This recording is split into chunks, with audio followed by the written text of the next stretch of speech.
أيها النبي حرض المؤمنين على القتال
الحمد لله نحمده ونستعينه ونستغفره ونؤمن به ونتوكل عليه ونعوذ بالله من شرور أنفسنا ومن سيئات أعمالنا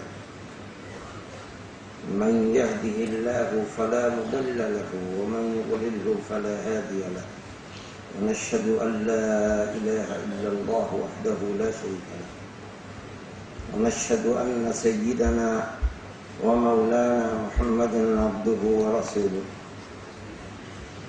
اما بعد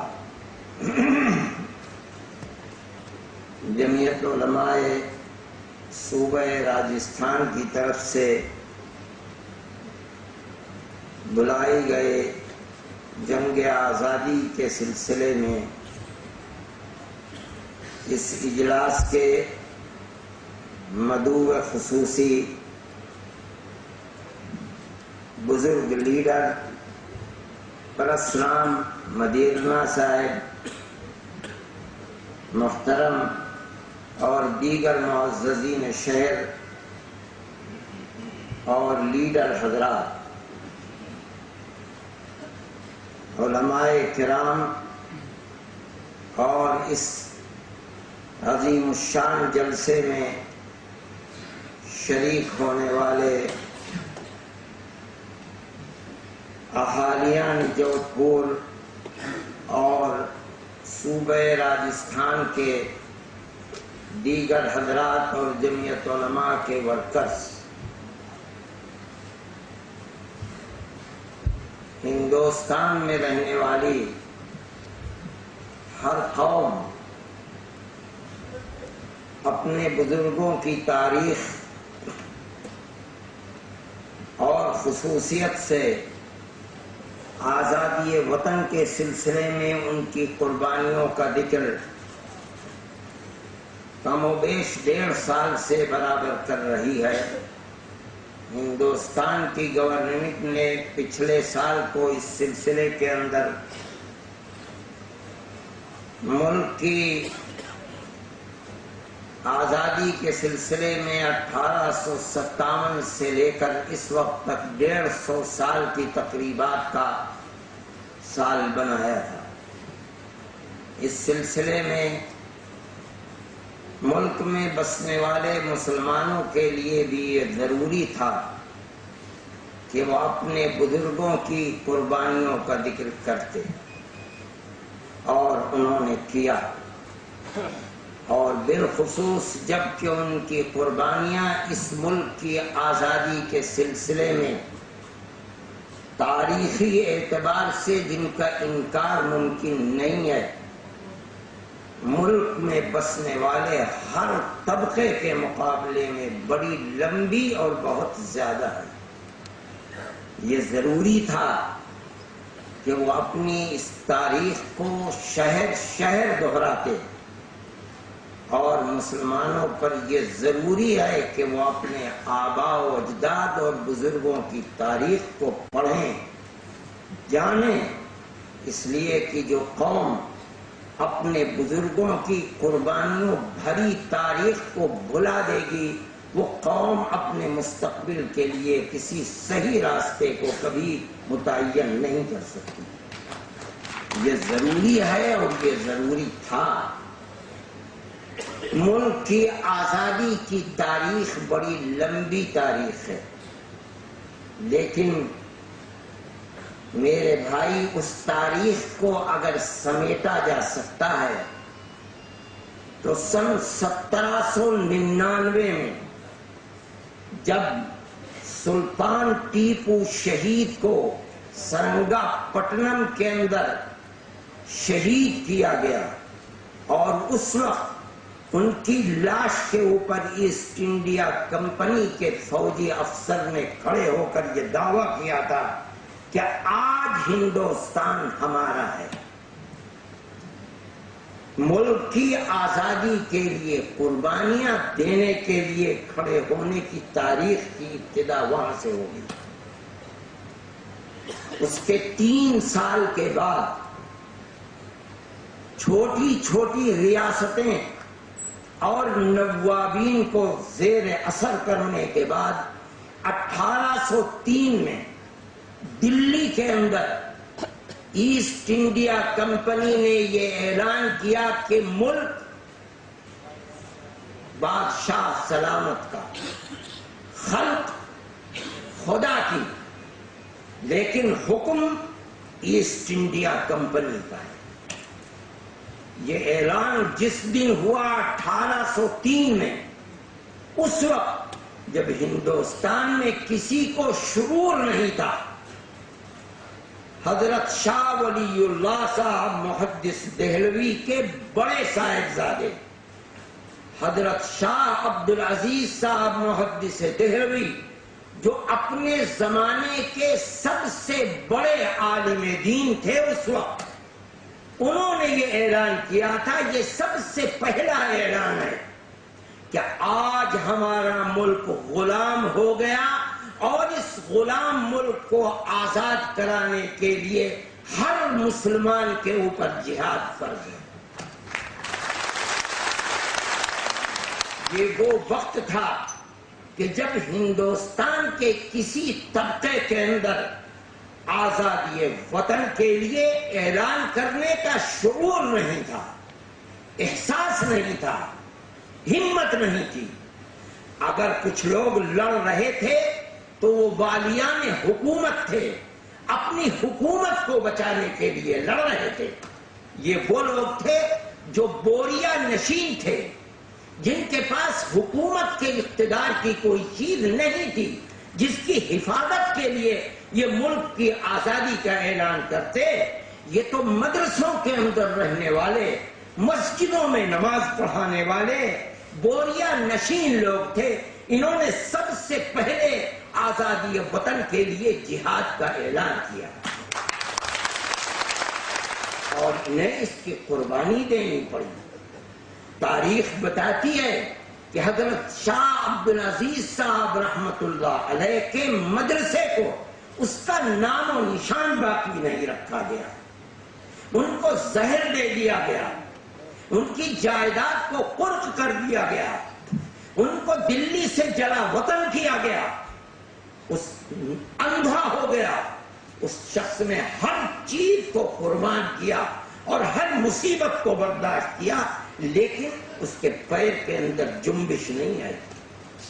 اس نے اپنی زندگی کے اندر اپنے شاگرد اور اپنے خاندان کے افراد کو تیار کیا کہ میں بوڑھا ہو گیا ہوں، لیکن میرا جو پروگرام ہے اور میں نے اس ملک کی آزادی کے لیے جہاد کا جو فتویٰ دیا ہے، اس کو عملی طریقے کے اوپر آگے بڑھانے کے لیے اپنے سر سے کفن مانگو۔ ان کے شاگرد حضرت سید احمد شہید رائے بریلی، دوسرے ان کے خاندانی فرد شاہ اسماعیل شہید دہلوی رحمت اللہ علیہ، یہ دونوں حضرت شاہ عبدالعزیز صاحب محدث دہلوی کے پروگرام کو بڑھانے کے لیے آگے بڑھے۔ سن 1824 میں شاہ عبدالعزیز صاحب محدث دہلوی کا انتقال ہو گیا. ان کے ان دو شاگردوں نے اس پروگرام کو آگے بڑھایا.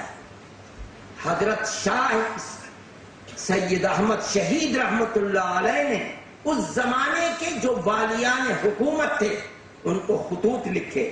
وہ خطوط آج بھی چھپے ہوئے موجود ہیں مکاتیب سید احمد شہید. ہندو راؤ دلی کے اندر بہت بڑے دولت مند اور یوں سمجھیے کہ ایک چھوٹے نواب، آج بھی باڑا ہندو راؤ کے نام سے مشہور ہے محلہ، ان سے خط و کتابت ہوئی اور یہ کہا انہوں نے لکھا کہ اصل میں آزادی وطن کے لیے جہاد کرنا. ہندو راؤ دلی کے اندر بہت بڑے دولت مند اور یوں سمجھیے کہ ایک چھوٹے نواب، آج بھی باڑا ہندو راؤ کے نام سے مشہور ہے محلہ، ان سے خط و کتابت ہوئی اور یہ کہا انہوں نے لکھا کہ اصل میں آزادی وطن کے لیے جہاد کرنا ان لوگوں کا کام ہے جن کے ہاتھ میں اقتدار ہے، حکومتیں ہیں، نواب ہیں. ہم نے ان کے ضمیر کو جھنجھوڑا، ہم نے ان کو کھڑا کرنا چاہا. ہم نے یہ چاہا کہ ملک غلام بن گیا ہے، اس ملک کو آزاد کرانے کے لیے وہ اٹھے، لیکن ہم نے ان کے اندر سرد مہری پائی، ان کے اندر ہمت نہیں ہے.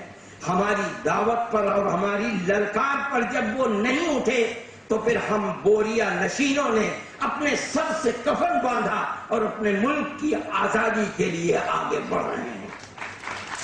انہوں نے پورے ملک کے دورے کیے، آپ کے اس صوبے کے اندر بھی پہنچے. جب انہوں نے سفر کیا اور اس ملک کی آزادی کے لیے انہوں نے جس میدان کا انتخاب کیا وہ ہندوستان کا شمالی حصہ تھا، پشاور سرحد کا علاقہ. انہوں نے پورے ملک کے دورے کیے، جگہ جگہ پہنچے اور مسلمانوں سے، اس لیے کہ دوسرا طبقہ کھڑا نہیں ہو رہا تھا، مسلمانوں سے انہوں نے بیعت لی ہے، عہد کرایا ہے کہ وہ اگر ملک کو ضرورت پڑے گی تو کسی قربانی سے پس و پیش نہیں کریں گے. میرے بھائی، مسلمان نے اپنی تاریخ کو خود بھلا دیا. صحیح ہے، اس ملک میں آزادی وطن کے بعد فرقہ پرستی کی ہوائیں چلی اور اس فرقہ پرستی نے اس ملک کو، میں کہتا ہوں کہ جہنم بنانے کے اندر کوئی کسر نہیں چھوڑی. لیکن حقیقت یہ ہے کہ ملک کے اندر جو تاریخ ہے مسلمانوں کی، اس تاریخ کو بھلا دینا یہ ایک المیہ ہے اور ایک حادثہ ہے، ورنہ اس تاریخ کو زندہ رکھنا چاہیے تھا. انہوں نے پورے ملک کے دورے کیے. میں آپ کو بتاتا ہوں کہ ان کی وجہ سے ملک کی آزادی کے لیے جہاد کرنے کی کیسی تاریخ اور کیسی جلن پیدا ہوئی اور کیسی تپش اور حرارت پیدا ہوئی. وہ دورہ کرتے کرتے بنارس کے قریب ایک جگہ ہے غازی پور، وہاں پہنچے، لوگوں سے بیعت لی. وہاں ایک سرمایہ دار تھے جن کا نام تھا فرزند علی خان. انہوں نے جہاد پر بیعت کی اور حضرت شاہ سید احمد شہید رحمت اللہ علیہ کو اس زمانے میں جب ایک بکری 8 آنے اور 10 آنے کی بھرا کرتی تھی، انہوں نے اس زمانے میں شاہ صاحب کو آزادی وطن کے لیے 1 لاکھ چاندی کا روپیہ دیا تھا چندے کے اندر.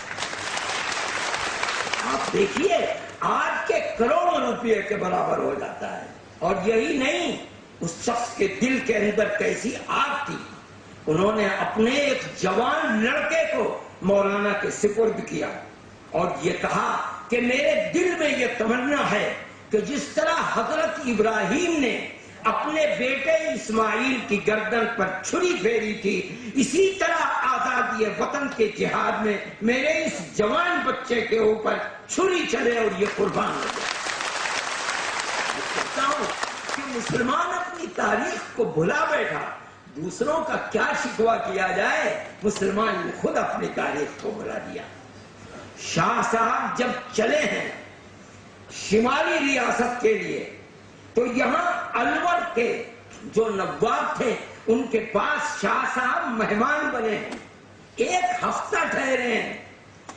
انہوں نے اور ان کی رانی نے شاہ صاحب کی پذیرائی کی، شاہ صاحب کے ساتھیوں کی مہمان نوازی کی، جو پورا قافلہ تھا۔ شاہ صاحب کو ہتھیار دیے، شاہ صاحب کو دولت دی، چندہ دیا اور شاہ صاحب کو روانہ کیا۔ یہ آپ کے بزرگوں کی تاریخ ہے۔ شاہ صاحب وہاں پہنچے اور مکمل 3 سال انہوں نے جہاد کیا، اور اس جہاد کے نتیجے میں سن 1831 کے اندر شاہ سید اسماعیل شہید، شاہ سید احمد شہید رحمت اللہ علیہما اپنے ہزاروں ساتھیوں کے ساتھ قربان ہو گئے، ملک کی آزادی کی بھیٹ چڑھ گئے۔ آج دنیا یہ سمجھتی ہے کہ آزادی وطن کا جہاد 1857 ہے پہلا، یہ بات نہیں ہے۔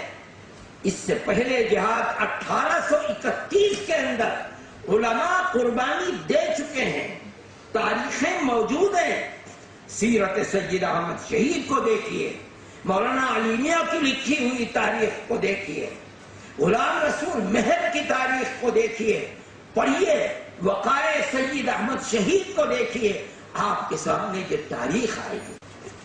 پھر یہی نہیں، شہید ہو گئے، لیکن ان کے ساتھ ایک جماعت تھی علماء صادق پور کی۔ صادق پور یہ اس زمانے میں محلہ تھا پٹنہ، پٹنہ جو دارالسلطنت ہے، بہار کا مشہور شہر ہے، اس کے برابر تھا۔ آج تو صادق پور محلہ ہے۔ یہاں کے علماء کی بہت بڑی جماعت سن 1831 کے جہاد میں ان دونوں حضرات کے ساتھ ساتھ رہی۔ صحیح ہے، یہ بھیٹ چڑھ گئے آزادی وطن کی، قربانی دے دی۔ علماء صادق پور نے بالا کوٹ میں شہادت کے بعد اس حصے کو چھوڑا نہیں، وہیں رہ گئے، اور سن 1846 تک برابر جہاد کرتے رہے۔ یہ سب سے پہلا جہاد ہے، یہ اس وقت کا جہاد ہے جب جہاد کے اندر تنہا مسلمان ہے شریک۔ کچھ لوگ ہیں، یہ کہا جاتا ہے، نام آتا ہے کہ حضرت شاہ صاحب کا جو توپچی تھا، شاید اس کا نام رام لال تھا، وہ ایک ہندو تھا، لیکن عام طریقے کے اوپر اس جہاد کے اندر تنہا مسلمان اور علماء نظر آتے ہیں۔ تاریخ بتاتی ہے کہ غازی پور کے 6 آدمی اس جہاد کے اندر شہید ہوئے ہیں۔ ان میں فرزند علی خان کا وہ بیٹا بھی تھا جس کو سید احمد شہید کو اس جذبے کے ساتھ دیا گیا تھا جس کا میں نے ذکر کیا۔ صحیح ہے، اس جہاد کے اندر شکست ہو گئی، لیکن علماء وہاں سے منتشر ہوئے، ہمت نہیں ہاری، دوسرے جہاد کی تیاری شروع کر دی۔ یہاں تک کہ سن 1857 کے جہاد کے اندر 1831 کے ٹھیک 26 سال کے بعد دلی، مراد آباد، سنبل، میرٹھ، سہارنپور، مظفر نگر اور پنجاب کے کچھ علاقے ایسا معلوم ہوتا تھا کہ اس 1857 کے جہاد کے لیے ہندو مسلمان سب کے لیے یہ زمین ایسی لگتی تھی جیسے آگ جل رہی ہے۔ اب اس جہاد کے اندر تنہا مسلمان نہیں، شعور پیدا کیا گیا، احساس پیدا کیا کہ ہم اگر تنہا لڑیں گے، ملک میں قربانی دیں گے، آزادی نہیں ہوگی، ضروری ہے کہ ملک کا ہر طبقہ جہاد کے لیے کھڑا ہو۔ چنانچہ اس کے اندر ہندوؤں، مسلمانوں، سکھ اور دوسرے تمام طبقوں نے شریک ہو کر جہاد کیا ہے۔ میرے بھائی، اس جہاد کے اندر آپ دیکھیں کہ قربانی کس طرح دی ہے۔ مراد آباد ایک شہر ہے، آپ نے نام سنا ہوگا، جو لوگ گئے ہوں گے انہوں نے سنا ہوگا کہ وہاں کا ایک محلہ ہے گل شہید، آج بھی اس کا نام گل شہید ہے۔ فارسی میں گل مٹی کو کہتے ہیں، شہیدوں کی مٹی۔ یہاں کے جو نواب تھے ان کا نام تھا نواب مجو خان، آج بھی ان کے محلات موجود ہیں۔ یہ سن 1857 کے جہاد میں علماء کے ساتھ تھے، لیکن میں کہتا ہوں ان کے محلات موجود ہیں۔ یہ سن 1857 کے جہاد میں علماء کے ساتھ تھے، لیکن میں کہتا ہوں لوگ جہاد بھی کر رہے تھے اور وہ لوگ بھی تھے جو انگریز کے پٹھو بنے ہوئے تھے۔ نواب رامپور نے کو انگریز نے استعمال کیا اور ان کی مدد سے نواب مجو خان کو گرفتار کر لیا گیا۔ یہ بدقسمتی ہے، گل شہید کے اندر جو ان کی فوج تھی اور جو مجاہدین تھے ان کو پکڑ کر ذبح کیا گیا۔ ہزاروں کی تعداد کے اندر مسلمان شہید، اور بہت بڑا قبرستان ہے گل شہید کے اندر، آج بھی وہ قبرستان موجود ہے۔ یہ کہا جاتا ہے کہ اتنے مسلمانوں کو شہید کیا گیا کہ یہاں کی مٹی ان کے خون سے سرخ ہو گئی تھی، اس کا نام ہی گل شہید، شہیدوں کی مٹی رکھ دیا گیا۔ نواب مجو خان کو زندہ کے جسم کو گھوڑے کے پیروں سے باندھ کر کے رسی میں، اور انگریز فوج کا افسر گھوڑے کے اوپر بیٹھ کر اس نے دوڑایا اور زندہ نواب مجو خان کے جسم کے ٹکڑے کر دیے گئے۔ یہ مسلمان کی قربانی ہے۔ میرٹھ کے اندر تاریخ جو بتاتی ہے کہ 151 لوگوں کو پھانسی ہوئی ہے، اس میں اکثریت علماء اور مسلمانوں کی ہے۔ دلی کے اندر 1857 کے اندر جو دلی شاہان مغلیہ کے دور سے قرآن و حدیث یعنی علوم اسلامیہ کا مرکز تھا، اور وہاں علماء بے حد و حساب تھے، 1857 کے نتیجے میں 1857 میں 34,000 علماء کو شہید کیا گیا۔ یہ اعلان تھا کہ جس کے چہرے پر داڑھی ہے اور اس کے جسم کے اوپر عالم ہونے کی نشانی ہے، لمبا کرتا اور سر کے اوپر ٹوپی ہے، بغیر کسی جرم کے اس کو پکڑ کر شہید کر دیا جائے، سولی پر چڑھا دیا جائے۔ لال قلعے سے لے کر اور شاہی جامع مسجد تک جتنے درخت تھے ان کے اوپر علماء کی لاشیں لٹکی ہوئی تھی۔ کیوں؟ اس لیے کہ پہلا جہاد انہوں نے کیا تھا۔ دوسرے جہاد کے اندر شریک تھا دوسرا طبقہ، لیکن بنیاد انگریز کی نظر میں گئی تھا، اور یہ سمجھا جاتا تھا کہ جب تک علماء اسلام زندہ ہیں ہمارے پیر اس ملک کے اندر جم نہیں سکتے، ان کو شہید کر دیا۔ میرے بھائی، یہ تاریخ ہے۔ انہی کے ساتھ ساتھ باغپت کے اندر راج مل ایک شخص تھا جس کی اپنی فوج تھی۔ اس ہندو کو، راج مل کو انگریز سے کتنی دشمنی تھی اور اس کی فوج کس قدر طاقتور تھی۔ انگریز یہ لکھتا ہے کہ اگر راج مل کی فوج دلی کے اندر گھس جاتی تو ہمارے پیر دلی کے اندر جم نہیں سکتے تھے، لیکن اس کو شہید کر دیا گیا۔ اسی طریقے کی صورت وہاں بھی پیدا ہوئی کہ کچھ لوگ ساتھ لگ گئے، اور وہ انگریز کے آج تک یہ قوم جہاں جنگ کرتی ہے لوگوں کو خرید کر جنگ کرتی ہے۔ اگر اس نے عراق کے اندر جنگ کی تو خرید کر جنگ کی، افغانستان میں جنگ کی خرید کر جنگ کی، ہندوستان کے اندر جنگ لڑی اس قوم نے، سفید چمڑی والوں نے خریدا اور خریدنے کے بعد جنگ کی۔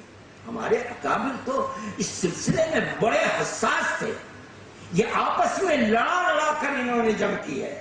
حضرت مدنی نور اللہ مرقدہ کا ایک مقولہ عام تھا، وہ یہ کہا کرتے تھے، فرمایا کرتے تھے کہ اگر سمندر کی تہ میں مچھلیاں لڑ رہی ہوں گی تو دیکھو گے تو ضرور کہیں نہ کہیں انگریز چھپا ہوا بیٹھا ہوگا جو انہیں لڑا رہا ہوگا۔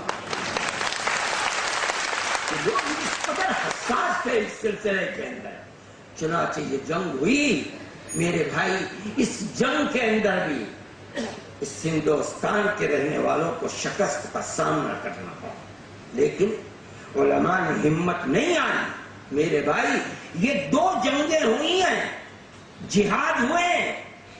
پہلے جہاد کے اندر تنہا مسلمان تھا، دوسرے جہاد کے اندر مسلمان اور ہندو، سکھ، عیسائی مختلف طبقے شریک ہوئے ہیں۔ مسلمان ان دو جنگوں کے بعد بیٹھ جاتے، پست ہو جاتے، ہمت جواب دے جاتی، لیکن علماء نے ہمت نہیں ہاری۔ ان کے سامنے دو مسئلے تھے۔ ایک تو مسئلہ یہ تھا، وہ لوگ چھپ گئے، جو لوگ بچ گئے تھے وہ چھپ گئے۔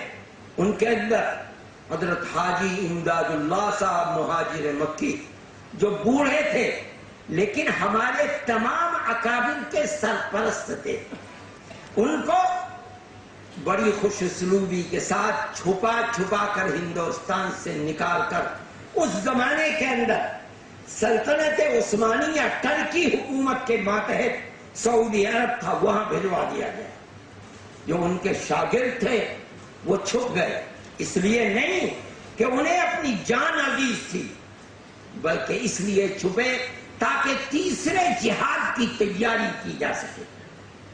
جب وہ باہر نکلے اور عام معافی کا اعلان ہوا تو اب ان کے سامنے دو چیزیں سامنے آئی کہ تیسرے جہاد کی تیاری کیسے کی جائے، اس لیے کہ دو جہادوں کے اندر لاکھوں مسلمان شہید ہو چکا۔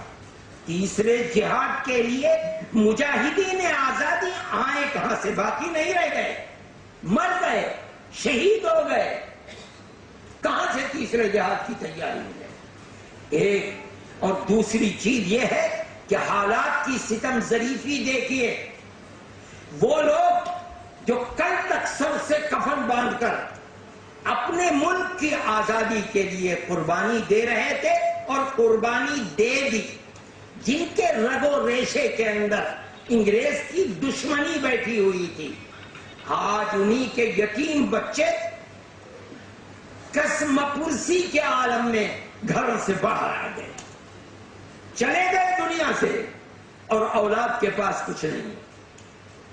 بیوہ ماں یتیموں کی پرورش کہاں سے کرے، وہ گھروں سے باہر آ گئے۔ اور اس ملک کے اندر پادریوں کا ایک سیلاب ہے، وہ ان یتیموں کے ہاتھ کو پکڑتے ہیں، کہتے ہیں کہ ہمارے ساتھ چلو، ہمارے حوالے کر دو، گھر میں کھانا نہیں ہے، ہم اس بچے کو کھانا کھلائیں گے، تمہیں کپڑا پہنانے کے لیے نہیں ہے، ہم اس بچے کو کپڑا بھی دیں گے، تمہیں اس بچے کو تعلیم کے لیے پیسہ نہیں ہے، ہم اس بچے کو مفت تعلیم بھی دیں گے، اس بچے کو ہمارے حوالے کرو۔ دیکھیے حالات کی ستم ظریفی، جس کا باپ ملک کے لیے قربان ہو گیا، جس کے رگ و ریشے کے اندر انگریز کی دشمنی ہے، آج اسی کی اولاد ان پادریوں کے حوالے ہے، اور وہ اسکول میں جا کر بچے رہ رہے ہیں، کھا رہے ہیں، پڑھ رہے ہیں۔ کیا مطلب؟ انگریز وفادار بنا رہا ہے، جن کے باپ ان کے دشمن تھے، ان کے بچوں کو وفادار بنانے کے لیے وہ اپنے اسکولوں کے اندر مفت پڑھا رہے ہیں، مفت رکھ رہے ہیں، مفت کھانا دے رہے ہیں۔ جب یہ لوگ چھپ کر اپنی زندگی گزار رہے تھے، عام معافی کا اعلان ہوا تو باہر نکلے، آ کر دیکھا تو یہ عجیب ماجرا، یہ تو ملک میں انقلاب پیدا ہو گیا۔ آپ دیکھیے کہ انہوں نے اپنے تیسرے جہاد کی تیاری کے لیے افراد بنانے کے لیے فیکٹری بنانی چاہیے، اور سن 1857 کے 9 سال کے بعد 1866 کے اندر دارالعلوم دیوبند کی بنیاد رکھ دی، اور کیا کہا؟ ان بچوں کو پڑھائیں گے بھی مفت، ان کو کھانا بھی مفت دیں گے، ان کو پہننے کے لیے کپڑا بھی مفت دیں گے، بچوں کو اسکول میں نہ بھیجو، ہمارے پاس بھیجو۔ صحیح ہے، انگریز اسکول اس طرح کے بناتا ہے، وہ ملک کا مالک ہے، اس کے پاس پورے ملک کا خزانہ ہے، یہی نہیں ساری دنیا کا خزانہ ہے۔ وہ یہ دعویٰ کرتا تھا کہ ہماری حکومت میں سورج غروب نہیں کرتا، وہ یہ اعلان کر سکتا ہے۔ یہ مولوی جن کے پاس خود اگر صبح کو کھانا مل گیا تو شام کا کھانا نہیں، شام کو مل گیا صبح کا کھانا نہیں، یہ کیسے مدرسہ قائم کر دیں گے؟ کہاں سے کھلائیں گے؟ کہاں سے پڑھائیں گے؟ کہاں سے لکھائیں گے؟ کہاں سے پہنائیں گے؟ لیکن آپ یہ دیکھیے کہ جن کے پاس خود کھانے کو نہیں تھا انہوں نے مدرسہ قائم کیا اور پوری قوم کو ادھر لگا دیا کہ اس مدرسے کو زندہ کر، اگر یہ مدرسہ زندہ ہے تو تو زندہ ہے، اگر یہ مر گیا تو تو مر گئی۔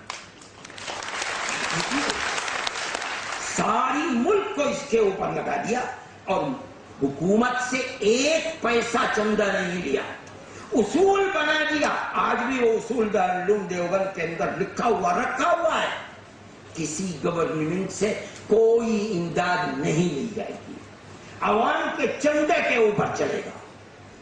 یہ اللہ کے یہاں ان کی قبولیت تھی کہ ان لوگوں نے اعلان کیا اور قوم کو متوجہ کیا کہ جس کے پاس جو کچھ ہے، تیسرے جہاد کے لیے مردم سازی افراد کو پیدا کرنے کے لیے، ان یتیموں کی سرپرستی کے لیے، ان یتیموں کو بجائے اس کے کہ وہ انگریز کے وفادار بنے، اس ملک کی آزادی کے لیے مجاہد بنانے کے لیے جس کے پاس جو کچھ ہے وہ نچھاور کرے۔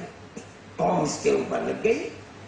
چنانچہ میرے بھائی قوم نے مدد کی۔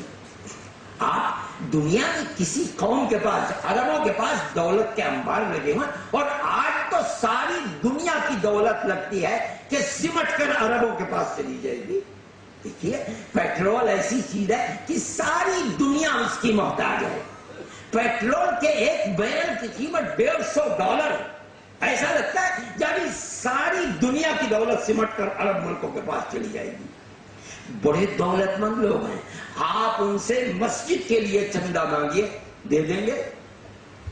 مسجد آپ کو 50 لاکھ کی بنانی ہے، 1 کروڑ کی بنانی ہے، اس کی سمجھ میں آ جائے گا، وہ آپ کو دے دے گا۔ آپ مدرسے کے لیے چندہ مانگیے، اس کی سمجھ میں نہیں آتا بھائی مدرسہ چندے سے کیسے چلے گا۔ اس کے محتمین کو تو روزانہ دارالعلوم ہے، اس سال کا 1 سال کا بجٹ 11 کروڑ روپے ہے۔ دارالعلوم کے محتمین کو روزانہ صبح کو اٹھ کر 3 لاکھ روپے کی ضرورت ہے، تب مدرسہ چلے گا، اور مدرسہ چلتا ہے اور سال بھر چلتا ہے، تقریباً 150 سال سے چل رہا ہے الحمدللہ، اور انشاءاللہ چلتا رہے گا۔ مدرسہ کیسے چلے گا اس کی سمجھ میں نہیں آتا، لیکن آپ یہ دیکھیے میں ان لوگوں کی کرامت سمجھتا ہوں، عند اللہ ان کی مقبولیت سمجھتا ہوں کہ انہوں نے پوری قوم کو لڑایا۔ 150 سال ہو گئے ہیں یہ قوم جہاں بھی دنیا میں رہتی ہے، امریکہ میں رہتی ہے، یورپ میں رہتی ہے، ساؤتھ افریقہ میں رہتی ہے، افریقہ کے جنگلات میں رہتی ہے، آسٹریلیا میں رہتی ہے، ہندوستان جہاں رہتی ہے، ہندوستانی قوم وہ اپنے لیے ضروری سمجھتی ہے کہ مدرسوں کو زندہ رکھو، یہی قوم چندہ دیتی ہے۔ اس کو اس ڈگر کے اوپر لانے والا کون ہے؟ یہی یہ علماء ہے۔ میرے بھائی دارالعلوم دیوبند کی بنیاد پڑی، یہ وہ وقت ہے کہ نہ کانگریس ہے، نہ شعور ہے، نہ لوگوں کے اندر ملک کی آزادی کے لیے آواز اٹھانے کا حوصلہ ہے۔ علماء قربانی دیتے رہے، کفن سے سر باندھ کر ملک کی آزادی کے لیے بھیٹ چڑھتے رہے، اور تیسرے جہاد کی تیاری کی۔ 2 جہادوں میں ناکام رہے، لیکن جب تیسرے جہاد کے لیے مردم سازی کی ہے، اس جہاد کے اندر کامیاب ہوئے۔ ابھی تک کانگریس نہیں تھی میرے بھائی، کانگریس کا وجود تو 1883 یا 84 کے اندر ہوا۔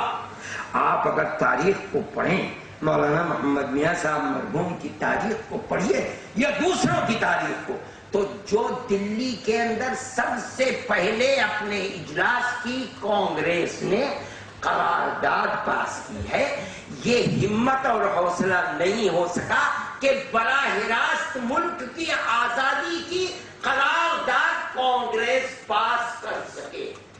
آپ اس قرارداد کو پڑھیے، وہ یہ کہتے ہیں کہ 2 آزادی کی جنگوں کے سلسلے میں ہندوستانی اور ملکہ برطانیہ کی حکومت کے درمیان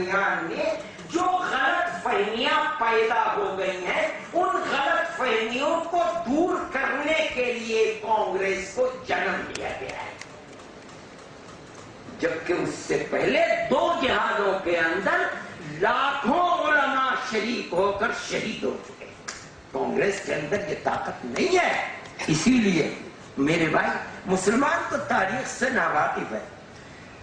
حضرت گنگوہی رحمت اللہ علیہ، جو علماء دیوبند کے حضرت حاجی امداد اللہ صاحب مہاجر مکی رحمت اللہ علیہ کے بعد سرپرست ہیں اور مسلک دیوبند کے بانی ہیں، ان سے لوگوں نے سوال کیا ہے، پوچھا ہے کہ ایک جماعت کانگریس کے نام سے بنی ہے، کیا اس کے اندر شریک ہوا جا سکتا ہے، جائز ہے؟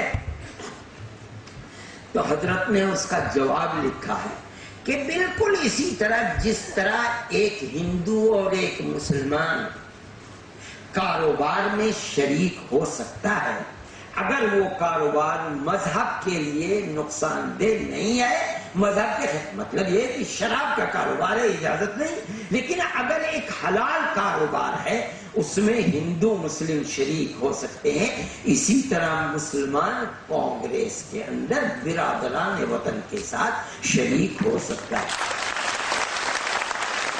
اور آپ دیکھیے یہ فتویٰ نصرت الابرار کے نام سے بار بار شائع ہوتا رہا، گورنمنٹ برطانیہ اس کے خلاف آواز اٹھاتی رہی اور اس کو کنڈم کرتی رہی، اور بار بار مسلمان یہاں شائع ہو گیا، یہاں سے اس کو چھین لیا، دوسری جگہ شائع کر دیا، تیسری جگہ، اس کا نام ہے نصرت الابرار، آج بھی اس کی کاپیاں ملتی ہیں۔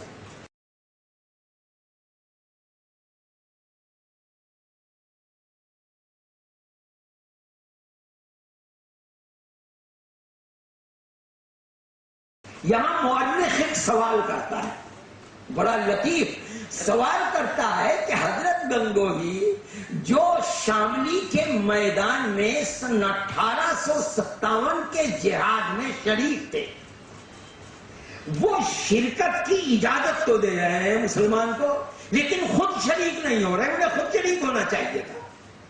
تو مورخ یہ سوال پیدا کر کے اس کا جواب دیتا ہے، اور صحیح جواب ہے، یہ لوگ اپنے ملک کی آزادی کے لیے بالکل انتہا پسند تھے، اور آزادی وطن سے بالکل انتہا پسند تھے، اور آزادی وطن سے کم کسی تجویز کو قبول نہیں کرتے تھے۔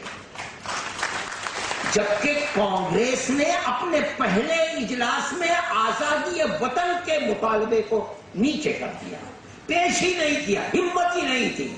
وہ آزادی وطن کے بجائے جو غلط فہمیاں ہیں انہیں دور کرانا چاہتے ہیں۔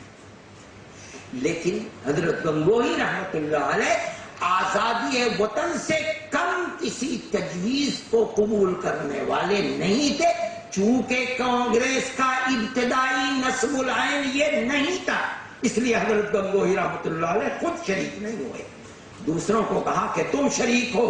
کیا مطلب ہے؟ یہ وہ لوگ تھے جو شریک ہونے والے تھے جن کو تیسرے جہاد کے لیے دارالعلوم دیوبند سے جنم دیا گیا تھا، پیدا کیا گیا تھا۔ مطلب یہ ہے کہ تم کانگریس میں پہنچ کر اس کے اندر قوت کو پیدا کرو، اس کے اندر آزادی وطن کی آگ کو پیدا کرو، اسے وہاں تک پہنچاؤ کہ وہ آزادی وطن کا بگل بجائے، تاکہ ہندو اور مسلم کا مشترکہ پلیٹ فارم تیار ہو اور ملک کو آزاد کیا۔ یہ آپ کی تاریخ ہے، آپ کے بزرگوں کی تاریخ ہے۔ آپ دنیا سے شکوہ کرتے ہیں، مقررین آئے اور انہوں نے شکوہ کیا، میں تو سب سے پہلے شکوہ آپ سے کرتا ہوں کہ آپ نے اپنے باپ دادا اور اپنے اسلاف کی تاریخ کو بلا دیا۔ صحیح ہے، یہ ملک کی بدقسمتی ہے کہ فرقہ پرستی کا جنون ملک کے اندر بڑھ گیا۔ اگر یہ نہ ہوتا تو تاریخ آپ کی زندہ ہوتی، ہر قوم کی تاریخ زندہ رہنی چاہیے تھی، آپ کی تاریخ بھی زندہ رہتی۔ میرے بھائی، مدرسوں سے جو افراد پیدا ہوئے وہ برابر لڑتے رہے، یہاں تک کہ 1947 کے اندر ملک آزاد ہو گیا۔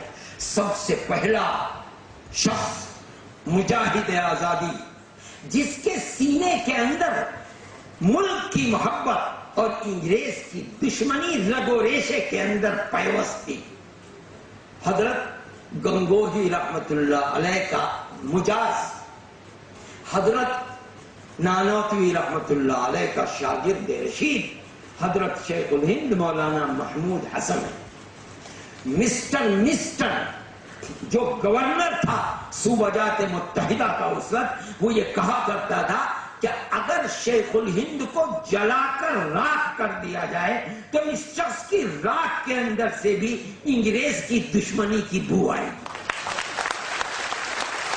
گی۔ آپ کا بزرگ ہے، یہ ہے شیخ الہند۔ ارے نعرہ تکبیر کہتے ہو، تمہارے اندر آگ نہیں ہے، تمہاری زبان نعرہ تکبیر کہتی ہے، شیخ الہند کے طریقے کے اوپر نہیں ہو۔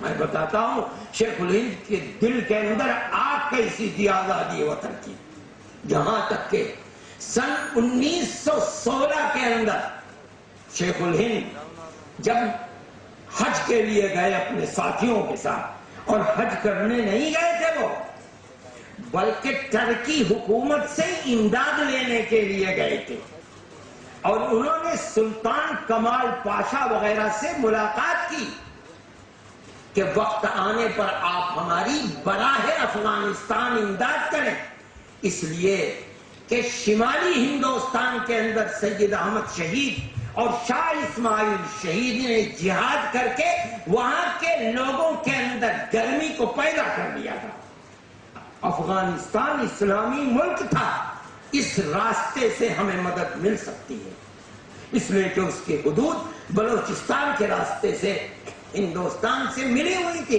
اور صوبہ سرحد کے اندر بھی افغانستان کی سرحدیں ہندوستان سے ملتی تھی۔ انگریز کو پتہ چل گیا، ان لوگوں کو گرفتار کر دیا، ان کے 5 ساتھیوں کو لے کر پہلے مصر بھیجا، پورٹ سعید، اور وہاں سے مالٹا کی جیل میں بھیج دیا۔ 3 سال 7 مہینے کی قید با مشقت کے بعد ان کو آزاد کیا، اور آزاد کر کے انہیں ہندوستان بھیج دیا۔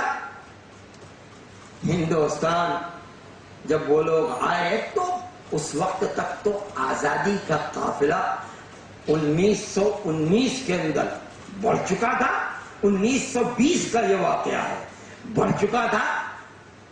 میں نے حضرت رحمت اللہ علیہ سے سنا ہے کہ جب ہم بمبئی میں اترے تو یہ لگتا تھا کہ ساری دنیا بمبئی میں جمع ہو گئی ہے۔ کوٹھوں کے اوپر جدھر سے ہمارا قافلہ گزرتا تھا، کوٹھوں کے اوپر عورتیں، بچے، مرد سڑکوں کے اوپر کھڑے ہوئے تھے، ہمیں دیکھنے کے لیے کہ یہ کون لوگ ہیں جو آزادی وطن کے لیے مالٹا سے جیل کاٹ کر 4 سال کے بعد آئے۔ گاندھی جی، جن کو اس وقت گاندھی جی کے پاس کچھ بھی نہیں تھا، مہاتما بھی نہیں تھے، مولانا عبد الباری فرنگی محلی کے ساتھ حضرت شیخ الہند رحمت اللہ علیہ کو لینے کے لیے گاندھی جی بھی بمبئی پہنچے تھے۔ اس وقت جب حضرت کا جہاز گودی کے اوپر لگا تو ابھی اور لوگوں کے جانے سے پہلے ایک ریاست ہے جو آج کل پاکستان میں ہے، ریاست بہاولپور، اس کے نواب تھے، وہاں نواب کے جو مدار المہام، یوں کہیے کہ پرائیویٹ سیکریٹری، وہ تھے سر رحیم بخش، ان کو انگریز نے سر کا خطاب دیا تھا، نواب تھے، نواب کے سیکریٹری تھے۔ یہ لوگ حضرت گنگوہی رحمت اللہ علیہ کے ہاتھ پر بیعت ہوئے تھے، اور ان کے بڑے قریبی تعلق تھے، عقیدت مندانہ حضرت شیخ الہند رحمت اللہ علیہ سے بھی، لیکن حضرت شیخ الہند رحمت اللہ علیہ بھی حضرت گنگوہی رحمت اللہ علیہ کے مجاز تھے اور انہیں سے مرید تھے۔ جب حضرت کا قافلہ آیا گودی کے اوپر تو اوروں کو جانے سے پہلے انگریز کے اشارے سے سر رحیم بخش کو حضرت شیخ الہند رحمت اللہ علیہ کے پاس بھیجا تاکہ ان کو اس چیز پر تیار کریں کہ اب وہ ہندوستان میں آ کر انگریز کے خلاف جہاد کی تحریک میں شریک نہ ہو۔ چنانچہ سر رحیم بخش گئے، حضرت سے مصافحہ کیا، معانقہ کیا، حضرت کو چوما اور بیٹھے، اور بیٹھ کر کہنے لگے کہ حضرت آپ نے تو ساری زندگی انگریز کے خلاف جنگ میں لگا دی، لیکن انگریز کی حکومت کو کچھ نقصان تو نہیں پہنچا، ہاں ہم برباد ہو گئے۔ آپ درس حدیث دیا کرتے تھے، بخاری اور ترمذی کا سبق دیتے تھے، آپ بڑے بڑے اساتذہ کے استاذ تھے، آپ کے چلے جانے کے بعد وہ درس سننا پڑ گیا، ہمارا نقصان ہو گیا۔ حضرت گنگوئی رحمت اللہ علیہ کے بعد آپ کی خانقاہ تھی جہاں ہم جیسے لوگ تربیت پاتے تھے اور اپنے نفوس کی اصلاح کرتے تھے، آپ کے تشریف لے جانے کے بعد ہم برباد ہو گئے۔ حضرت اب آپ بوڑھے ہو گئے ہیں، اب جو وقت بھی رہ گیا ہے آپ خانقاہ میں تشریف رکھیں اور اپنے آپ کو ان تمام چیزوں سے الگ کر لیں تاکہ ہم جیسے پیاسے اپنی پیاس کو بجھا سکیں۔ یہ سر رحیم بخش نے شیخ الہند رحمت اللہ علیہ سے فرمایا، کہا حضرت شیخ الہند رحمت اللہ علیہ نے سب سنا اور فرمانے لگے کہ آپ اپنی بات کہہ چکے، کیا حضرت میں گزارش پوری کر چکا؟ فرمایا دیکھیے یورپ کی سردی نے میرے جسم کو کھوکھلا کر دیا اور اب میرا بڑھاپا پتہ نہیں کتنے دن کی زندگی ہے، لیکن جس سرزمین میں انگریز کی حکومت ہے وہاں زندگی تو زندگی، مجھے موت بھی گوارا نہیں ہے۔ میں ہندوستان یہاں جینے کے لیے نہیں آیا، میں تو ہندوستان صرف اس لیے آیا ہوں کہ یہ اعلان کروں کہ انگریز کی غلامی حرام ہے۔ اور رحیم بخش صاحب میں بوڑھا ہو گیا، کمزور ہو گیا، اور اب میری زندگی کی مجھے توقع نہیں ہے۔ اگر میرے گھٹنوں نے جواب دے دیا اور میری صحت نے جواب دے دیا کہ میں چل پھر کر یہ اعلان نہیں کر سکتا، تو میں تو ہندوستان صرف اس لیے آیا ہوں کہ یہ اعلان کروں کہ انگریز کی غلامی حرام ہے۔ اور رحیم بخش صاحب میں بوڑھا ہو گیا، کمزور ہو گیا، اور اب میری زندگی کی مجھے توقع نہیں ہے۔ اگر میرے گھٹنوں نے جواب دے دیا اور میری صحت نے جواب دے دیا کہ میں چل پھر کر یہ اعلان نہیں کر سکتا، تو میں ایک چارپائی پر لیٹ جاؤں گا اور اپنے شاگردوں سے کہوں گا کہ میری چارپائی کو اپنے کاندھوں کے اوپر اٹھا کر گاؤں در گاؤں مجھے لے چلیں اور میں ہر جگہ یہ اعلان کروں کہ انگریز کی غلامی حرام ہے۔ انسان ہے کہ آگ ہے سینے کے اندر، میرے بھائی آج دیوبند کے اندر، اس کے قبرستان کے اندر قبریں دنیا جانتی بھی ہے اس انسان کی تاریخ کیا ہے۔ اور میں آپ کو بتاتا ہوں حقیقت حال کہ مولانا کی کوئی اولاد نرینہ نہیں تھی، ان کی بچیاں تھیں 3، اور میرے بھائی ان بچیوں کی اولادیں، اولاد کی اولاد ہے۔ یہ وہ لوگ تھے جنہوں نے اس وطن کے لیے قربان کر دیا اپنے آپ کو، اور اس وطن سے ایک پیسے کا فائدہ نہیں اٹھایا۔ آج ان کی اولاد ہے، بچیوں کی اولاد، اور اس حال کے اندر ہے کہ اگر کسی کے مکان کی اینٹ گر جائے تو دوسری اینٹ نہیں رکھی جا سکتی۔ میرے بھائی جن لوگوں نے کچھ نہیں کیا آج وہ کروڑوں کے مالک ہیں، اور وہ لوگ جنہوں نے اپنی زندگی قربان کر دی اور اپنے قربان ہونے سے پہلے ہزاروں ہزار افراد کو قربانی دینے کے لیے تیار کر دیا، اور آج مٹی کے ڈھیر کے اندر پڑے ہوئے انہوں نے کچھ اپنے بابر وطن کی اس وفاداری کا کوئی قیمت نہیں وصول کی۔ یہ ان کا مذہبی حق تھا اور انہوں نے ملک سے وفاداری کا یہ ثبوت دیا ہے۔ کون ان کا مقابلہ کرے؟ ہے کوئی جو اس مثال کو پیش کر دے؟ میرے بھائی حضرت شیخ الہند یہ علماء کی تحریک تھی، ابھی جمعیت علماء کا وجود نہیں، علماء بغیر کسی پلیٹ فارم کے قربانیاں دے رہے تھے۔ یہی وجہ تھی کہ جب کانگریس کا وجود ہوا تو حضرت گنگوہی رحمت شاہ کشمیری بڑے سے بڑا فقیہ وقت مفتی اعظم مفتی کفایت اللہ صاحب، بڑے سے بڑا مجاہد آزادی عبید اللہ سندھی، بڑے سے بڑا مفسر احمد علی لاہوری، بڑے سے بڑا شیخ وقت اور محدث حضرت مدنی، بڑے سے بڑا مجدد وقت حضرت تھانوی، ایک سے ایک بڑھ کر قرار نہیں ملے گا۔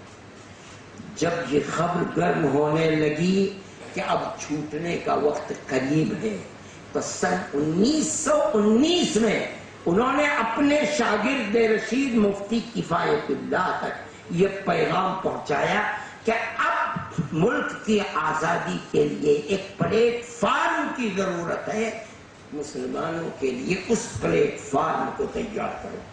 چنانچہ جمعیت علماء کے نام سے 1919 میں حضرت مفتی کفایت اللہ صاحب دہلوی، جو اصل میں شاہجہاں پور کے رہنے والے ہیں، حضرت شیخ الہند رحمت اللہ علیہ کے شاگرد رشید ہیں، انہوں نے دلی کے اندر مختلف علماء کو جمع کر کے جمعیت علماء کی بنیاد رکھی، اور 20 میں حضرت شیخ الہند رحمت اللہ علیہ واپس آئے، اور واپس آتے ہی اس پلیٹ فارم سے دوڑ لگانے لگے۔ کیا زمانہ تھا! میں نے مراد آباد میں جو اس تحریک کے دیکھنے والے تھے اس وقت کے، میں نے ان سے سنا ہے کہ جب یہ قافلہ مراد آباد پہنچا ہے مراد آباد والوں کے اصرار پر، تو مراد آباد میں اتنا بڑا مجمع ہندو اور مسلمانوں کا نہیں ہوا اس سے پہلے، اور ایک بگی تیار کی گئی، اور اس بگی میں بڑے لمبے لمبے بانس باندھے گئے تاکہ جس میں حضرت شیخ الہند اور ان کے وہ رفقا جو 4 سال کی جیل کاٹ کے آ رہے ہیں یہاں پہنچیں گے تو اس بگی میں گھوڑے نہیں لگیں گے، اس بگی کو مسلمان اور برادران وطن اپنے کاندھوں سے لے کر کے چلیں گے۔ یہ آپ تھی آزادی وطن کے، مسلمان تو جانتے ہی نہیں، اپنی تاریخ کو مسلمان نے خود بنا دیا۔ میرے بھائی کس کا شکوا پکڑا؟ صحیح ہے، یہ تاریخ زندہ رہنی چاہیے تھی اور ملک کو زندہ رکھنا چاہیے تھا، لیکن فرقہ پرستی کا برا ہو کہ اس نے اس ملک کا ناش کر دیا۔ میرے بھائی ہندو اور مسلمان دونوں کو مل کر فرقہ پرستی کا مقابلہ پیار اور محبت کے ساتھ کرنا چاہیے، بغیر اس کے کوئی صورت نہیں ہے۔ فرقہ پرست طاقتیں تفریق پیدا کرنی چاہتی ہیں ہندو اور مسلمان میں۔ میں کہتا ہوں کہ اس کا مقابلہ تفریق سے نہیں ہوگا، اس تفریق کا مقابلہ پیار اور محبت سے ہوگا۔ اس ملک کے اندر اسلام نیا نہیں ہے، اسلام کی تاریخ اس ملک میں 1300 سال کی تاریخ ہے۔ تاریخ کو پڑھو، 100 سال کے بعد اس ملک کے اندر مسلمان آ گیا، اور مسلمان کی پاکیزہ زندگی، اس کی امانت و دیانت کو دیکھ کر ہندوستان کا ہر طبقہ اسلام کو قبول کرنے لگا۔ دیکھو، گوجر ہندو بھی ملے گا مسلمان بھی ملے گا، جاٹ ہندو بھی ملے گا مسلمان بھی ملے گا، راجپوت ہندو بھی ملے گا مسلمان بھی ملے گا، لالا ہندو بھی ملے گا مسلمان بھی ملے گا۔ حضرت شیخ الہند رحمت اللہ علیہ کے بزرگ لالا تھے، ان کی رشتہ داریاں اس زمانے میں اسلام سے پہلے آج بھی موجود ہیں۔ میرے بھائی یہاں تک کہ میں آپ کو کہتا ہوں کہ ہریجن اور پوربی یو پی میں بھنگی ہندو بھی ملے گا مسلمان بھی ملے گا، ہر طبقے نے اسلام کو قبول کیا۔ اگر دہشت گردی کا اسلام مذہب ہوتا تو ہندوستان میں تو 1300 سال پہلے سے آگ لگ چکی ہوتی، کیسے یہ اخوت و ہمدردی کے ساتھ رہے ہیں؟ نہیں، اسلام اور دھرم کا کوئی مسئلہ نہیں تھا، نہ مسلمان ہندو سے لڑائی کو سکھلاتا تھا، نہ ہندوازم مسلمان سے لڑائی کو دونوں ایک باپ دادا کی اولاد تھے۔ آج بھی کتنے گاؤں ہیں جو اپنی تاریخ کو جانتے ہیں کہ ہمارا فلاں دادا تھا، اس کے 2 بیٹے تھے، ہم ایک بیٹے کی اولاد مسلمان ہیں، دوسرے بیٹے کی اولاد ہندو ہیں۔ کوئی تفریق نہیں کی. یہ تفریق تو فرقہ پرستی کے بھوت نے آگ لگائی ہے، ورنہ ملک کے اندر کوئی تفریق نہیں تھی، صرف ہوس اقتدار کے لیے. میرے بھائی، دلی کی حکومت پر قبضہ کرنے کے لیے یہ فرقہ پرستی کا بھوت ہے جس کا ننگا ناچ ناچا جا رہا ہے. اگر مسلمان اور ہندو یہ چاہتا ہے کہ اس ملک کے اندر امن و امان کی فضا ہو اور ملک ترقی کر سکے اطمینان و سکون کے ساتھ، تو دونوں طبقوں کو جمع ہو کر کے امن و امان اور پیار و محبت کی پرانی تاریخ کو دہرانا پڑے گا. نہیں بھائی، شیخ الہند رحمت اللہ علیہ تشریف لائے اور چند کے بعد حضرت شیخ الہند رحمت اللہ علیہ کا انتقال ہو گیا. اپنے انتقال سے 12 دن پہلے جمعیت علماء کا جلسہ جو دلی کے اندر ہوا ہے، اس میں حضرت شیخ الہند رحمت اللہ علیہ نے اپنا خطبہ صدارت دیا. ان کے اندر طاقت نہیں تھی کہ وہ خطبہ صدارت کو پڑھ سکتے. مولانا شبیر احمد صاحب عثمانی جو ان کے شاگرد تھے، انہوں نے اس خطبہ صدارت کو پڑھا. میرے بھائی، اس زمانے کے اندر بھی کچھ مولوی ایسے تھے اور علماء جو آزادی وطن کے جہاد کے اندر شریک نہیں ہو رہے تھے. آپ دیکھیے حضرت شیخ الہند رحمت اللہ علیہ نے کس طرح انہیں للکارا ہے. الفاظ میں کچھ تغیر ہو سکتا ہے، میرے پاس اس وقت وہ لکھے ہوئے الفاظ نہیں ہیں. حضرت شیخ الہند رحمت اللہ علیہ اپنے اس خطبہ صدارت کے اندر لکھتے ہیں اور تحریر فرماتے ہیں کہ آپ اس کے ایک ایک لفظ کو سنیں. وہ علماء سے خطاب کر رہے ہیں. وہ فرماتے ہیں کہ اسلام ایک کامل اور مکمل مذہب ہے. اقتصادیات، سماجیات، سیاست، اسلام انسان کی زندگی کے ہر گوشے کو سمیٹے ہوئے ہے. مطلب یہ ہے کہ اسلام صرف عبادت کا نام نہیں ہے. اسلام میں مکمل سیاسی، اقتصادی، سماجی، تعلیمی ہر ضرورت اسلام کے اندر موجود ہے. پھر فرماتے ہیں کہ جو لوگ اس کشمکش زمانہ، یہ الفاظ ہیں ان کے، اس کشمکش زمانہ کی تحریک سے پہلو تہی کرتے ہیں. آزادی وطن کی تحریک سے مطلب یہ ہے کہ الگ رہتے ہیں اور صرف حجروں میں بیٹھے رہنے کو اسلام کی خدمت کے لیے کافی سمجھ رہے ہیں. ذرا الفاظ دیکھیے، اور صرف حجروں میں بیٹھے رہنے کو اسلام کی خدمت کے لیے کافی سمجھ رہے ہیں. وہ اسلام کے پاک و صاف دامن پر داغ لگا رہے ہیں. آپ دیکھ رہے ہیں کیا اس کے دل کے اندر آگ تھی، اور یہ کہہ کر 12 دن کے بعد وہ اس دنیا سے چلا گیا. میرے بھائی، اپنے ساتھ ایک تاریخ لے کر کے چلا گیا، لیکن اپنے پیچھے مجاہدین آزادی کی ایک جماعت لے کر کے. میں نے حضرت رحمت اللہ علیہ سے سنا ہے، اور حضرت رحمت اللہ علیہ نے کہیں لکھا بھی ہے اس کو، کہ میرا ارادہ تو مکمل تھا. پہلے یہ کہ جب چھوٹے جیل سے آئے تو میرے تو بھائی اور رشتہ دار سب مکہ مدینہ منورہ چلے گئے تھے. میں تو یہاں پہنچا کر کے حضرت کو چلا جاؤں گا. میں نے اجازت چاہی، حضرت نے اجازت نہیں دی. وہ میرے استاد تھے، میں ان کے ساتھ پھر رک گیا. جب حضرت کا وصال ہو گیا تو حضرت شیخ الہند رحمت اللہ علیہ سے مولانا ابوالکلام آزاد نے، جو اس وقت کلکتے میں تھے، مسجد ناخدا میں ایک مدرسہ کھولا تھا. میں نے اس مدرسے کو دیکھا ہے. وہ مدرسہ تو اجڑ گیا تھا، میں اس جگہ گیا ہوں. حضرت مولانا ابوالکلام آزاد رحمت اللہ علیہ نے حضرت شیخ الہند رحمت اللہ علیہ سے ایک عالم جو ابن تیمیہ اور ابن قیم کے علوم پر مہارت رکھتا ہو طلب کیا.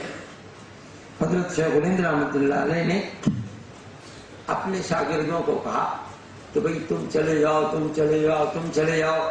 کسی نے اپنی بوڑھی والدہ کا عذر کر دیا، کسی نے اپنے والد کی اجازت نہ لینے کا۔ آخر میں بالکل جب حضرت شیخ الہند رحمۃ اللہ علیہ کا آخری وقت تھا، انہوں نے حضرت کو بلایا اور بلا کر حضرت سے فرمایا کہ بھئی میاں مولوی حسین احمد ان کا مطالبہ ہے، میں کہتا ہوں کہ تم چلے جاؤ۔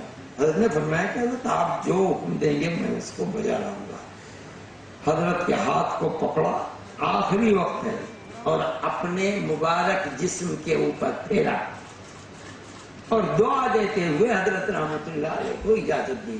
حضرت جانتے تھے کہ حضرت بہت بیمار ہیں، لیکن حکم تھا، اس حکم کی بنیاد پر حضرت وہاں سے چلے، کلکتہ جانے کے لیے امروہے میں پہنچے اور وہاں انتقال کی اطلاع آ گئی۔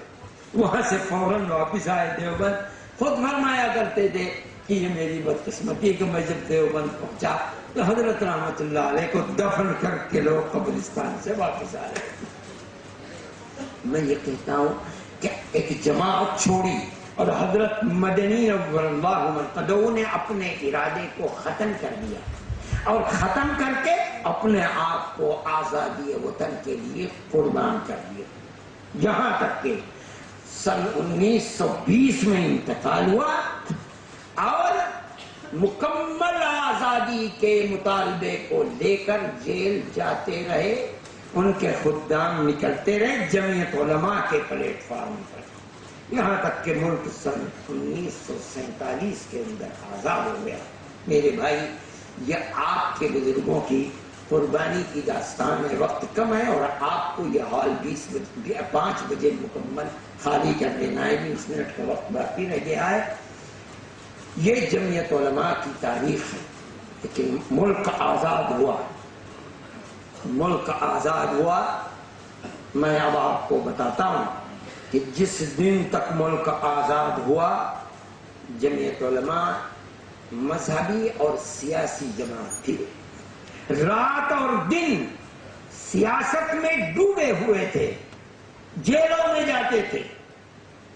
میں حضرت مدنی کی بات کہتا ہوں کہ 80 سال کی زندگی ہوئی ہے، کم و بیش 10 سال جیل میں رہے ہیں، یعنی ہر 8 سال جیل میں رہے ہیں۔ اس کا مطلب یہ ہے کہ ایک ہفتے میں 1 دن زندگی کا جیل کے اندر گزرا، لیکن جس دن ملک آزاد ہوا انہوں نے کوئی خدمت آزادی وطن کی قربانی کا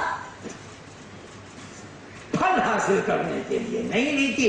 اگلے دن جمعیت علماء نے ایسا لگتا ہے جیسے ادھر سونے والے نے ادھر کروٹ لے لی، اسی دن اعلان کر دیا ورکنگ کمیٹی میں بیٹھ کر کہ آج سے جمعیت علماء خالص مذہبی جماعت ہے، سیاست سے اس کا کوئی تعلق نہیں ہے۔ میرے بھائی، کیا مطلب ہے؟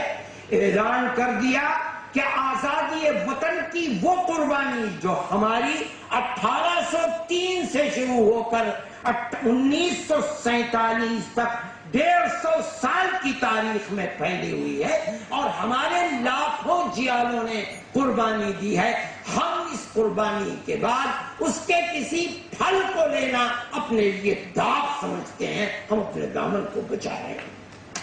مقصد پورا ہو گیا، اب پھل وہ کھائیں جو کھانے والے ہیں، ہمیں کسی چیز کی ضرورت نہیں، ملک آزاد رہنا چاہیے اور اس کا دستور جمہوری ہونا چاہیے۔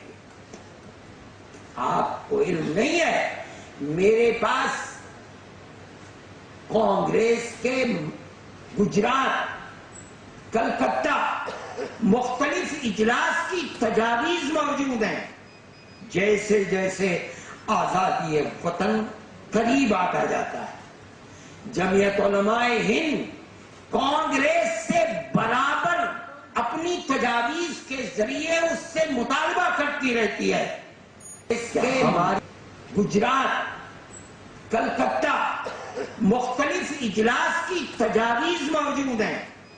جیسے جیسے آزادی وطن قریب آتا جاتا ہے، جمعیت علماء ہند کانگریس سے برابر اپنی تجاویز کے ذریعے اس سے مطالبہ کرتی رہتی ہے کہ ہماری تاریخ آزادی وطن کے لیے قربانی کی تم سے بہت زیادہ ہے، کانگریس سے دگنی ہے۔ ہمارا یہ مطالبہ ہے، ہم تمہارے ساتھ شریک جب ہوں گے جب آزادی وطن کے بعد ملک کا دستور سیکولر دستور بنے گا۔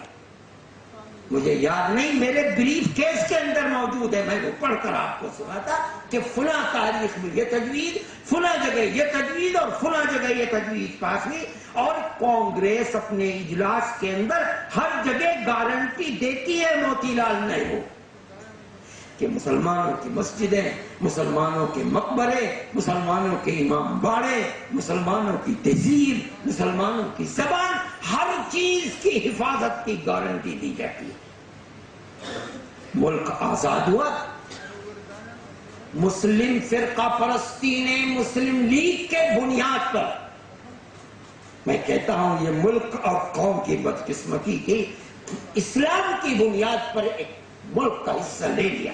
جمعیت علماء اس کے ساتھ شریک نہیں ہوئی، گالیاں ملتی تھیں، اور اس طرح ملتی تھی گالیاں کہ ہندو جب جاتا تھا جیل کے اندر، جواہر لال نہرو، پنڈت جی، گاندھی جی، موتی لال نہرو، یہ لوگ جاتے تھے تو ہندو جیکارے لگاتے تھے، گلے میں ہار ڈالتے تھے۔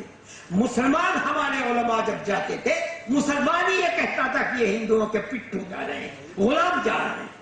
لیکن علماء نے ایک چیز کو حق سمجھا تھا، اور یہ سمجھا تھا کہ ملک کی آزادی مشترکہ ہونی چاہیے، ملک ایک ہونا چاہیے۔ انہوں نے فارمولہ دیا تھا کہ جن صوبوں کے اندر مسلم اکثریت ہے وہاں چیف منسٹر مسلمان بنے گا، جہاں ہندو اکثریت ہے وہاں چیف منسٹر ہندو بنے گا، ملک کا دستور سیکولر دستور ہوگا۔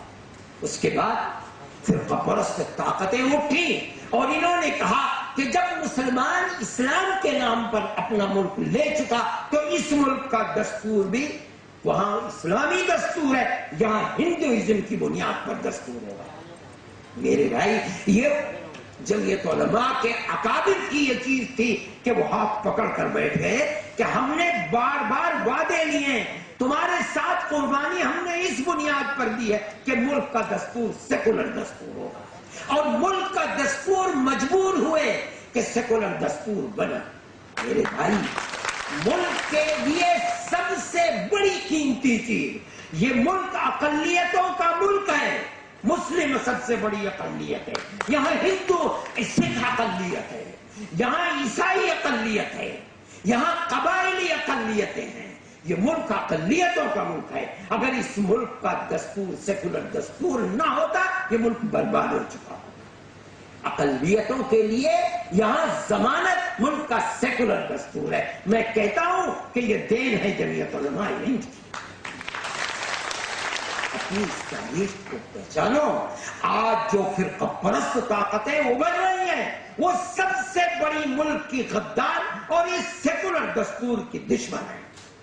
اگر یہ سیکولر دستور نہ ہوا، خدا نخواستہ یہ سیکولر دستور ختم ہو گیا اور ملک فرقہ پرست طاقتوں کے شکنجے میں آ گیا تو اس ملک کی خیر نہیں ہے میرے بھائی۔ اور یہ ملک بدقسمتی ہے کہ اس طرف چل رہا ہے۔ آج سے پہلے سیکولر طاقتیں اتنی کمزور نہیں تھیں جتنی آج کمزور ہیں۔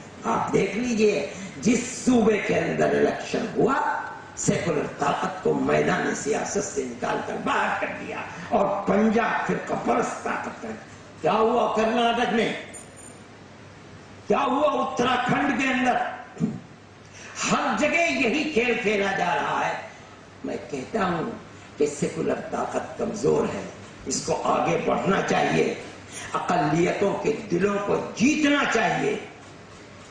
یہ ہمارا مطالبہ ہے جمعیت علماء کا، آج سے نہیں، بڑا پرانا مطالبہ ہے۔ اگر اقلیتوں کے دلوں کو نہیں جیتا گیا اور مستقبل کے لیے سیکولرزم کو طاقت نہیں دی گئی تو اس کا خطرہ ہے کہ آج سے پہلے تو فرقہ پرست طاقتیں تنے تنہا سیاست کے کرسی پر نہیں بیٹھی تھیں، لیکن اس کا خطرہ ہو رہا ہے کہ کہیں خدا نخواستہ ملک کی سیاست پر تنے تنہا ان کا قبضہ نہ ہو جائے، اور اگر یہ بدقسمت دن آیا تو اس ملک کی خیر نہیں۔ میرے بھائی، جمعیت علماء اپنی ایک تاریخ رکھتی ہے، اور ملک کی آزادی کے بعد اس کی تاریخ کیا رہی وہ ایک بڑی لمبی تاریخ ہے، لیکن چونکہ وقت ختم ہو گیا اس لیے میں آپ سے اجازت چاہتا ہوں۔ میں آپ کو جمعیت علماء ہند کی طرف سے یہ پیغام دیتا ہوں کہ آپ ملک کے اندر امن و امان، پیار اور محبت کی فضا کو پیدا کریں، اس کے لیے جہاد کریں۔ مذہب کی بنیاد پر تفریق دنیا کے اندر چلے، یہ بڑی بدقسمتی کی چیز ہے۔ کوئی مذہب تفریق اور دشمنی اور عداوت کو نہیں سکھلاتا۔ دنیا کے اندر مذہب تو دوستی اور پیار کی فضا کو قائم کرنے کے لیے آتا ہے۔ میرے بھائی، ہماری تو ایک تاریخ ہے، ہم 1300 سال سے اس ملک کے اندر پیار و محبت کے ساتھ رہتے چلے آئے ہیں۔ آج بھی میں کہتا ہوں کہ اس ملک کی قسمت کو اگر جگانا ہے تو آپ کو اپنی پرانی تاریخ کو دہرانا ہوگا۔ خدا کرے آپ اور ہم اس چیز کے اندر کامیاب ہو سکیں اور یہ ملک پرانی روایات کو زندہ کر سکے اور پیار اور محبت کی فضا قائم رہ سکے۔ میں جمعیت علماء راجستھان کے صدر مولانا معروف صاحب اور اس کے تمام ورکرز کو اور آپ تمام حضرات کو اور اس ریاست کے جو لیڈران یہاں موجود ہیں ان کو مبارکبادی دیتا ہوں کہ آپ نے اس کا اہتمام کیا۔ ہندوستان زندہ باد، جمعیت علماء پائندہ باد۔ بہت بہت شکریہ، بہت بہت شکریہ۔ آپ حضرات تشریف رکھیں، کچھ تجاویز پاس کیے جائیں گے، آپ حضرات تشریف رکھیں۔ آپ مولانا صاحب تجاویز جاری رکھیں۔